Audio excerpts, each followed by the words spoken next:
તો ખેડૂત મિત્રો, આપણે જે જીપ્સમ જે છે એ કેટલું જરૂરી છે અને કેટલા પ્રમાણમાં નાખવું જોઈએ, ખરેખર ખેડૂત એનું પ્રમાણ પોતે જ નક્કી કરતા હોય અને વધી જતું હોય ત્યારે એ નુકસાન પણ કરતું હોય. અને આપણી જે જમીન છે એને પોચી કરવાનો સારામાં સારો વિકલ્પ છે. જો આ જે ઢેફું છે કેટલું સખત છે એ જોજો. આ એટલું સખત ઢેફું જે છે હાથથી નથી ભાંગતું, પછાડવાથી જ ભાંગે. આ જમીનને મોકરી કરવી હોય, એનો છાર તોડવો હોય તો આપણે જીપ્સમ વાપરવું. અને આને વાપરવાનો જે યોગ્ય સમય છે એ કયો હોવો જોઈએ? તો આપણે અત્યારે ઉનાળે નાખવાનું છે. આવતી ઋતુ સીધી ચોમાસાની જ આવવી જોઈએ. શિયાળુ પિત્તમાં અથવા ઉનાળુ પિત્તમાં જો આપણે વાપરીએ તો એ આપણા જે મોલ હોય એને અમારા અનુભવ પ્રમાણે ગરમ લાગતો હોય, એને સુકારો આવતો હોય, એવા અમારા અનુભવ છે. અને આજે આપણે આ ખેડૂતની મુલાકાતે આવ્યા કે જેમ અત્યારે જીપ્સમ નાખી રહ્યા છે અને આની જે ગાડી આવે એ આપણે લખાવી હોય એટલે 10 ટનની આવે અને 17 ટનની આવે. તો ખેડૂત એમાં પ્રમાણ કેટલું નાખતા હોય? તો જો આ હાથથી છટાઈ રહ્યું છે, જમીનની પ્રત પીળી થઈ જાય એટલું આપણે નાખવાનું છે.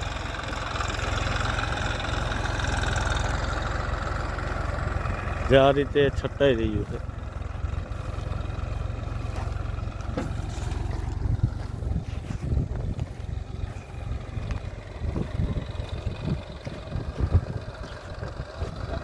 અને જમીનમાં આ આછો જે અને પીળાશ હોય ને એ દેખાઈ જતી હોય, એક દીમાં તો સફેદ થઈ જાય.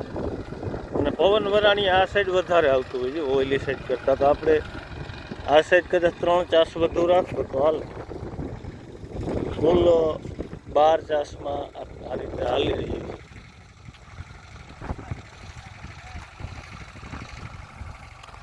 હાથથી જ ઉડાડવાનું હોય છે. એમ તો પાવડા છે ભેગા, પણ એ પાવડામાં વધુ પડી જતું હોય. અને હાથથી જે આપણે કરીએ ને એ કામ બધાથી સારું થતું હોય.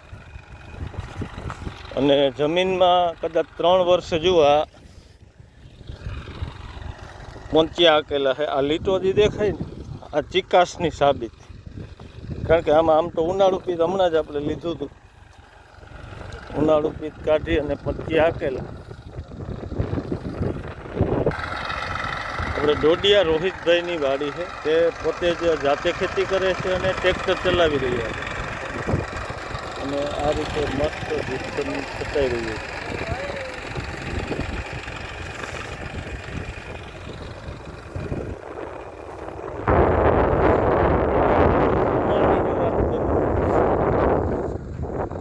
તો 17 ટનની ગાડી હોય આ રીતે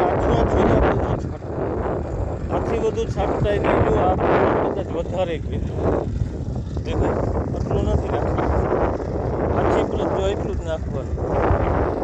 એ ખાસ જોજો અને પ્રમાણમાં વાપરજો.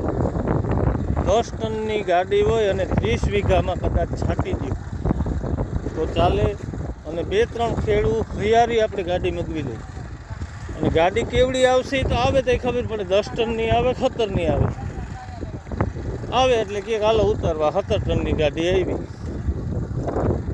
તો આપણે 2-3 ખેડૂ હૈયારું લેવાનું છે. અને આપણે 10 ટનની ગાડી હોય 30 વીઘામાં નાખી દઈએ તો ચાલે. 17 ટનની ગાડી હોય તો 45 વીઘામાં નાખી દઈએ તો ચાલે. આ અમારા અનુભવના, અમારા હિસાબ, અમારા પ્રમાણ છે. અને ઘણા વર્ષોના અનુભવ બાદ ખેડૂત મિત્રોને આપણે સલાહ દઈએ. અને આ રીતે અમે વાપરીએ છીએ. તમે કેમ વાપરો એ તમારા એરિયા પ્રમાણે હાલતું હોય. તો જુઓ મસ્ત કામ થઈ રહ્યું છે. તો ખેડૂત મિત્રો, 2-3 વર્ષે આ કરવાનું છે. ચોમાસે જ શું કરવાનું. અને આને સીધું આજને આજ આ કામ પૂરું થાય એટલે સીધું આમાં માઠ હાંકવામાં આવશે, હમા રાખવામાં આવશે અને ભારી દેવામાં આવશે આ ખેતરને. અને ભારી દેવાથી જે ફાયદા થાય છે કે આ ઉડતું નથી, કારણ કે બારીક પાવડર હોય તો ઉડવાની પણ શક્યતા હોય છે. તો આવું આપણી જમીનને પોતી અને ભરભરી બીજું કોણ બનાવે છે? તો વેસ્ટ પરાળ, કે પાક લઈ લીધા બાદ વધેલો તમામ જે ચારો મળે છે એ સીધો જમીનને આપી દો ને, તો એ આ જ કામ કરશે અને આપણા કિંમતી બેક્ટેરિયાની મોટી ખોરાકની બની જાય.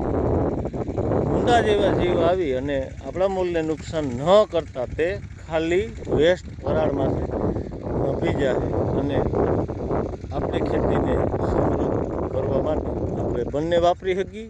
જીપ્સનના રિઝલ્ટ છે, વેસ્ટ પરાળના છે. તો ખેડૂત મિત્રો, આ રીતે 3 વર્ષે એક વખત જીપ્સન વાપરી અને જમીનને પોચી અને ભરભરી બનાવી. અત્યારે આપણી જે ખેડ અને ખેતી છે તે ટ્રેક્ટર માથે વહી ગઈ હોય. જુઓ, બાજુમાં મિની ટ્રેક્ટર ચાલે, અહીંયા મોટું ચાલે. તો જમીન ટોરાતી હોય ત્યારે જમીનને પોચી કરતાં બધા વિકલ્પ આપણે વાપરી અને આપણી ખેતીને સમૃદ્ધ કરીએ. જુઓ, અહીંયા મગફળી આપણે મસ્ત ઉગી ગઈ છે. 32 નંબર મગફળી છે, હાયરું પૂરી ગઈ છે.